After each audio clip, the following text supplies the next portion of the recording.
Hi there, Lisa Olivier with Burlesque Palace.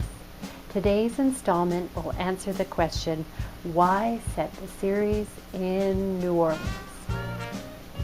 When I first started working on the series, someone asked me, where is it set? New Orleans, I blurted out without even thinking. I didn't know much about the city, but as I started doing my research, I discovered that New Orleans was the perfect place for Burlesque Palace. There are 5 main reasons for setting the series in New Orleans. Number 1, practical reasons. Louisiana offers production-friendly infrastructures and tax incentives. These are important details, but slightly dull, so let's move on. Number 2, history. New Orleans has an amazing history of legendary burlesque and a thriving neo-burlesque community. These factors feed the series and make it alive with drag, burlesque, and brothels. Number 3, theme. Let me first set the scene for you.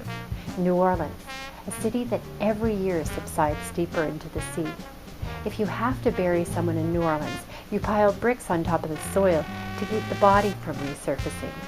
If you're a kid in New Orleans, after a big storm, you can sneak down to the cemetery and if you're lucky, find a human bone.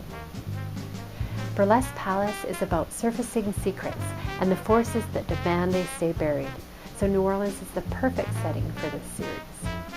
Number 4, geology. Now this might seem a little boring, but stay with me. I've often been asked, why don't you just set the series in the past, make it a period piece? But I knew that Burlesque Palace was like the Mississippi Delta. History has put layers upon layers of sediment. If I were to take away any of the layers or any of the generations, the story would subside. Burlesque Palace isn't just about the past or the present.